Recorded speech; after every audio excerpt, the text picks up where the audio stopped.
Eugenio no las ha tocado porque ha acaparado el tema con el tema de Dios. Entonces la verdad que yo creo que hemos tocado otros temas por ahí entre medio que no lo hemos desarrollado porque él está obsesionado con el tema de Dios, ¿vale? Que yo no le veo mayor importancia, o sea, no le veo importancia, trascendencia, o sea, es un tema que es innato al ser humano y punto. O sea, eh, lo vamos a dejar hasta aquí porque no hemos podido avanzar mucho con el libro de Diamond. Y bueno, en cuanto ojalá saber qué libro me va a recomendar Eugenio. De todas maneras, yo no creo en esos libros que pretenden explicar el mundo científicamente, el universo. Yo no creo en esas cosas para nada. O sea, eh, digamos, esas como cosmovisiones científicas así de, no,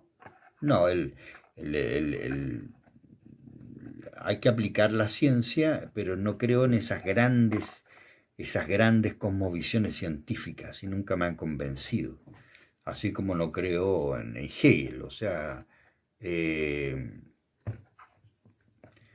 yo creo que la mente humana, la ciencia, porque además no, ya lo vuelvo a repetir, yo no tengo una gran fascinación con la ciencia porque la ciencia es sumamente imperfecta, ¿ya?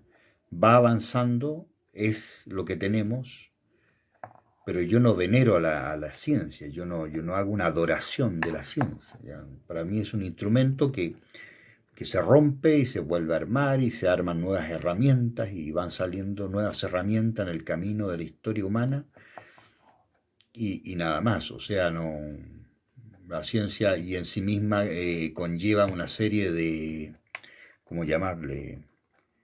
Conlleva una serie de falencias, ¿ya? De falencias, como dijimos ya, la inducción. En ese libro de Bertrand Russell es muy interesante cuando él dice, podemos llegar al límite de las cosas, decir que porque siempre ha salido el sol, nosotros creemos que mañana va a salir el sol. Y estamos seguros que mañana va a salir el sol, pero no hay ninguna prueba científica de que mañana va a salir el sol. O sea, ese es el problema de la inducción. O sea, la inducción es una, es una herramienta, ¿ya? Pero falible, falible. Así que nada, eso y yo creo también que el tema de las matemáticas es uno de los elementos que también ha posibilitado el desarrollo de la ciencia, de la cultura. O sea, la matemática está en todas las culturas humanas. Y creo que ese es un elemento común que ha llevado al hombre a su gran desarrollo cultural. La matemática como, más que, bueno, y el lenguaje, obviamente, el lenguaje. Pero vemos que el lenguaje hablado, el lenguaje varía, el lenguaje tiene unas múltiples variaciones. En cambio, la matemática es universal. La matemática es la misma matemática en todas partes, o sea, en todas las culturas. Entonces, yo creo que va por ahí la cosa. El desarrollo intelectual del ser humano se ha desarrollado con las matemáticas.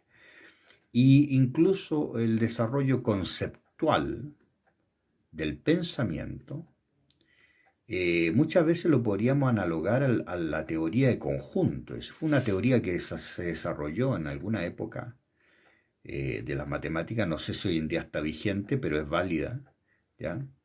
Porque si nosotros pensamos en un concepto, ¿ya? Un concepto tiene definiciones. O sea, yo voy a un concepto y digo, qué sé yo, tetera. Entonces busco la tetera en el diccionario y aparece la definición de tetera.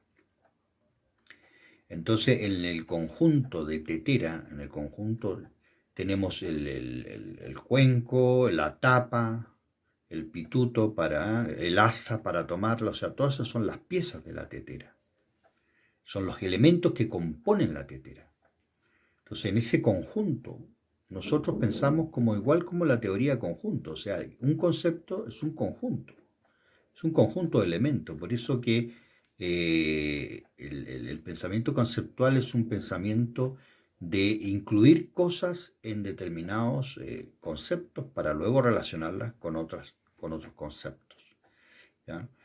Y claro, la filosofía siempre trabajó con eso, y eso viene a ser como, como la lógica, como el trabajo de la lógica. O sea, la lógica pone un concepto y luego ver si está incluido ese concepto en otro y así. Podemos ir deduciendo cosas. ¿Mm? Así que nada, pues dejémoslo hasta aquí. Este va a ser un video como de un interregno.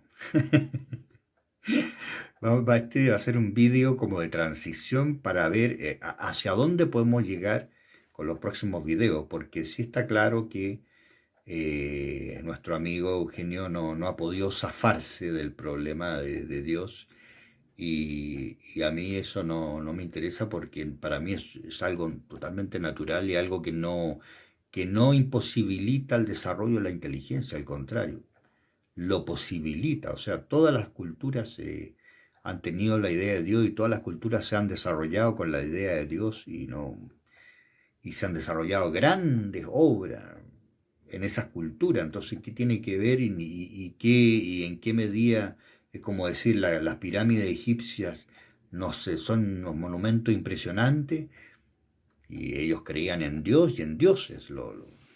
Akenatón fue el que trató de traer la idea monoteísta, ¿no? Pero, pero nada que ver, o sea, no hay un bloqueo de la inteligencia en las culturas humanas cuando existe la religión, cuando existe el pensamiento en Dios. No hay un bloqueo, al contrario, ha habido una expansión siempre. O una etapa oscurantista, claro, pero eso fue una etapa de la Edad Media y todas las culturas han tenido etapas oscurantistas, claro, oscurantistas y etapas, ¿cómo se llama?, de desarrollo. Todas las culturas, la China, la India, etapas liberales y etapas oscurantistas, ¿ya? Entonces, y muchas veces esos son procesos históricos. Entonces, a mí me interesa más el desarrollo de la inteligencia y el desarrollo del ser humano en su historia. En su historia me interesa a mí cómo se ha desarrollado el pensamiento y la cultura humana a lo largo del tiempo, ¿vale? Bueno, chicos, estamos al habla, Eugenio, y veamos qué sorpresa tenemos en el próximo, en la nueva etapa de estos nuevos videos que vendrán, ¿vale? Un abrazo, chao.